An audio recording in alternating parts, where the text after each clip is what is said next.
আজি আপোনালোকলৈ টেষ্টি মচুৰ দাইলৰ অমলেট কৰি ৰেচিপি এটা লৈ আহিছোঁ আৰু এই ৰেচিপিটো ৰান্ধিবলৈ একেবাৰে সহজ আৰু খাবলৈ যে সঁচাকৈ বহুতেই সোৱাদ হয়। তাৰ কাৰণে প্ৰথমতে মচুৰ দাইল লৈছোঁ। মই আধা কাপমানৰ জোখৰ মচুৰ দাইল মই 10 মিনিটমানৰ কাৰণে তিয়াই ৰাখিছিলোঁ আৰু 10 মিনিটমানৰ পিছত মই মচুৰ দাইলখিনি ভালদৰে ধুই ল'লোঁ। তাৰপিছত মই এতিয়া মিক্সিৰ জাৰ লৈ লৈছোঁ। তাত মই এতিয়া মচুৰ দাইলকেইটা দি দিলোঁ। লগতে মই দি দিছোঁ 4 ফুটামান নহৰু, লগতে এডোখৰ আদা এনেদৰে কাটি দিছোঁ। লগতে মই অকণমান পানী দি পেলাই এইখিনি মিহিকৈ এটা পেষ্ট বনাই ল'লোঁ। এইখিনি পেষ্ট কৰি লোৱাৰ পিছত মই চৰিয়া বাতি এটালৈ ধুনীয়াকৈ গোটেইখিনি পেষ্ট উলিয়াই ল'লোঁ আৰু এইখিনি উলিয়াই লোৱাৰ পিছত এতিয়া ইয়াত মই এড কৰি দিছোঁ 2টা ডিম। আপোনালোকে মানুহ যিমান হয় সেই অনুপাতে দাইল আৰু ডিমটো কৰি ল'ব। তাৰপিছত লগতে দি দিছোঁ মই অকণমান মিহিকৈ কাটা পিঁয়াজ, সোৱাদ অনুসৰি নিমখ আৰু অকণমান হালধি, লগতে অকণমান মই গৰম মছলা দি দিছোঁ যাতে কণীৰ কেঁচা গোন্ধটো নাইকিয়া হৈ যায়। লগতে অকণমান মই ধনিয়া পাতো দি দিছোঁ। যদি আপোনালোকৰ থাকে দিব বা নাথাকিলে নিদিলেও কোনো কথা নাই। তাৰপিছত গোটেইখিনি ভালদৰে ফেটি ল'লোঁ।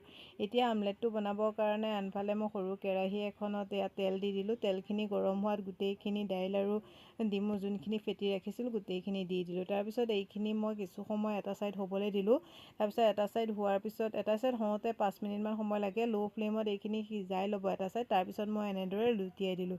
এতিয়া এইটো ছাইডো মই এনেদৰে 4 পৰা 5 মিনিট সময় সিজাই লোৱাৰ পিছত দেখিছেনে যেতিয়া এইখিনি ধুনীয়াকৈ সিজি গ'ল মই এইখিনি গেছৰ পৰা নমাই ল'লোঁ আৰু যেতিয়া এইখিনি ঠাণ্ডা হ'ল মই এনেদৰে এইখিনি পিচকৈ কাটি লৈছোঁ। একেবাৰে গৰমে গৰমে কাটি নিদিব, তেতিয়া ভাঙি যাব পাৰে। সেইকাৰণে যেতিয়া ঠাণ্ডা হ'ব তেতিয়া এনেদৰে কাটি ল'ব। যেতিয়া মোৰ এইখিনি ঠাণ্ডা হৈছে মই ধুনীয়াকৈ কাটিছোঁ আৰু মই চাওকচোন এপিচ আপোনালোকক দেখুৱাইছোঁ কিমান ধুনীয়াকৈ ভিতৰলৈকে সিজি যায় দেখিছেনে। আৰু আপোনালোকে যদি এনেকৈ কাৰী বনাই নাখাওঁ বুলিও ভাবে তেতিয়া আপোনালোকে এনেদৰে অমলেটটো বনাই পেলাই ধুনীয়াকৈ খাব পাৰিব। খাবলৈ যে সঁচাকৈ বহুতেই সোৱাদ হয়। গোটেইখিনি মই ধুনীয়া এটা ছাইজত এইখিনি এনেদৰে কাটি ল'লোঁ।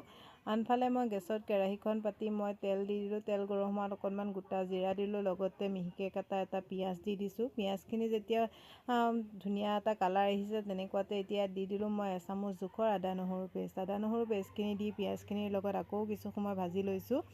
যেতিয়া পিঁয়াজখিনি ধুনীয়াকৈ কেঁচা গোন্ধ গ'ল তেনেকুৱাতে ইয়াত দি দিছোঁ মই 2টা বিলাহী এনেদৰে মিহিকৈ পেষ্ট কৰি। বিলাহীখিনি ভালদৰে মিক্স কৰি লোৱাৰ পিছত ইয়াত দিছোঁ সোৱাদ অনুসৰি নিমখ, অকণমান হালধি গুড়ি, অকণমান জিৰা গুড়ি, অকণমান ধনিয়া গুড়ি আৰু অকণমান জলকীয়া গুড়ি দিছোঁ। লগতে অকণমান চেনি দি দিছোঁ টেষ্টটো বেলেঞ্চৰ কাৰণে। চেনি দিলে অকণমান সোৱাদটো ভাল হয়। আৰু দেখিছে নহয় মছলাখিনি মই একদম ভাজি ধুনীয়াকৈ শুকুৱাই পেলালোঁ। তাৰপিছত এতিয়া ইয়াত মই দি দিছোঁ জোখমতে অলপ পানী অকণমান মই সৰহকৈয়ে দিছোঁ। এই পানীখিনি দিয়াৰ পিছত ভালদৰে এবাৰ মিক্স কৰি ইয়াত মই দি দিলোঁ মচুৰ দাইলৰ যোনখিনি অমলেট বনাই পিচকৈ কাটি ৰাখিছিলোঁ সেইখিনি দিয়াৰ পিছত মই অকণমান সময় উতলাই ল'লোঁ আৰু ঢাকন দি পেলাই ল' ফ্লেমত 6 পৰা 7 মিনিট সময় এইখিনি উতলিব দিলোঁ। আৰু চাওকচোন 6 পৰা 7 মিনিট সময় উতলাৰ পিছত এইখিনি দেখিছেনে আৰু অকণমান ফুলি আহিছে আৰু ভিতৰলৈকে ৰসটো সোমাই গৈছে। আৰু এনেকুৱাতে এতিয়া ইয়াত মই দি দিলোঁ আধা চামুচ গৰম মছলা আৰু লগতে দি দিছোঁ কাটি লোৱা ধনিয়াখিনি দিয়াৰ পিছত ভালদৰে মিক্স কৰি আৰু কিছু সময় মই উতলাই ল'লোঁ। আৰু মোৰ মচুৰ দাইলৰ অমলেট কাৰীখন ৰেডি হৈ গ'ল। যদি আপোনালোকে এই ৰেচিপিটো কেতিয়াও ট্ৰাই কৰা নাই এবাৰ ট্ৰাই কৰি চাবচোন। যদি মোৰ আজিৰ ৰেচিপিটো চাই ভাল পালে লাইক, কমেণ্ট আৰু শ্বেয়াৰ কৰি দিব। তেতিয়াহ'লে আজিলৈ আহিছোঁ।